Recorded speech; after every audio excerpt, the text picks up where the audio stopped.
গরমকাল পড়লেই আর সবার মতো আমিও কিন্তু তিনটে ফলের অপেক্ষা করে থাকি, সেটা হচ্ছে আম, জাম আর কাঁঠাল। হ্যালো সবাইকে, welcome to my another blog. তো আজকের ভিডিওতে থাকছে কাঁঠালের একটা রেসিপি। তার জন্য দেখো কাঁঠাল থেকে সমস্ত দানাগুলোকে আমি বার করে নেওয়ার সময় দেখলাম কয়েকটাতে গজ বেরিয়ে গেছে। তো ভালো করে দেখে কিন্তু গজগুলোকে ছাড়িয়ে নিলাম, নাহলে দেখা যাবে পেট থেকে আবার গাছ বেরিয়ে গেছে। তো দেখো কাঁঠাল ছাড়ানোর সময় কিন্তু কয়েক টুকরো খেয়ে নিতে হয়, আর এতক্ষণ নিজেকে সামলে রেখেছি, আর থাকতে না পেরে কিন্তু লাস্টে কয়েক টুকরো কাঁঠাল আমি খেয়ে নিলাম। আর সত্যি বলতে কাঁঠালটা খেতে এত এত ভালো ছিল, ভীষণ মিষ্টি। আর দেখে হয়তো তোমরা বুঝতে পারছো কাঁঠালটা একটু খাজা ছিল, যেটা খেতে কিন্তু বেশি ভালো লাগে, মানে একটু শক্ত কাঁঠালটা। তারপরে সমস্তগুলোকে মিক্সির মধ্যে নিয়ে নিলাম, পেস্ট করে নিয়েছি। আর এবারে ময়দাটা মেখে নেব। আর জানো তো আমি কাজ করার সময় একটু গড়বড় তো অবশ্যই হবে। দেখো আজকে ময়দাটা মাখার সময় কতখানি ময়দা ফট করে পড়ে গেল। তো আজকে করবো আমি কাঁঠাল দিয়ে লুচি, যেটা কিন্তু আমি প্রথমবার বানাচ্ছি, কিন্তু বাড়িতে কিন্তু সবাই খুব ভালো খেয়েছে। ময়দাটা মেখে ঢেকে রাখার পরে বুঝতে পারলাম যে একটুখানি বেশি নরম হয়ে গেছে। তারপরে নিজের হাতে ভালো করে তেল লাগিয়ে ময়দাটার সাথে কিছুক্ষণ কিন্তু যুদ্ধ করে নিলাম। তারপরে এক এক করে আর কি সমস্ত লেচিকেও করে নিয়েছি, আর তারপরে গরম গরম কয়েকটা ভেজে বাবা আর সোনাইকে দিয়ে দিয়েছিলাম।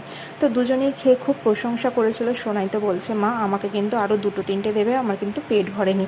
আমি বলেছি ঠিক আছে বাবা, তুই আগে খেয়ে নে, আমি দেবো। আর দেখো প্রতিটা লুচি কিন্তু ফুলেছে, সেটা হয়তো তোমরা দেখে বুঝতে পারছো। আর সত্যি বলতে আমি তোমাদেরকে সাজেস্ট করব যে কাঁঠাল থাকতে থাকতে তোমরা যদি এই রেসিপিটা কেউ বানিয়ে না থাকো, একবার অন্তত তোমরা বানাও। আমার মতো তোমরাও যদি এটার প্রেমী না পড়ে যাও, তাহলে আমাকে এসে কমেন্ট করো।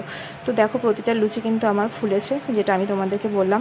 আর রাত্রেবেলা আমাদের কাঁঠালের লুচির সাথে ছিল পনিরের একটা তরকারি, যেটা আমিই করেছি। আর তোমরা যদি এটা দেখতে চাও আমাকে কমেন্ট করো অবশ্য, আমি কিন্তু নিশ্চয়ই এই রেসিপিটা তোমাদের সাথে শেয়ার করব। তো দেখো এটা দেখতেই যে যতটা লোভনীয় লাগছে, খেতেও কিন্তু ঠিক ততটাই সুন্দর হয়েছিল। কি বলবো তোমাদেরকে। তো দেখো আজকে রাত্রে আমাদের মেনু ছিল কাঁঠাল দিয়ে লুচি আর পনিরের এই রেসিপি, যেটা খাওয়ার পরে আমার রিয়াকশানটা দেখেই তোমরা বুঝতে পারবে যে কতটা ভালো হয়েছে। সত্যি বলতে আমার মুখে কোনো ভাষা নেই যে এটা কীভাবে আমি বলবো তোমাদেরকে। আমি শুধু জাস্ট প্রেমে পড়ে গেছি।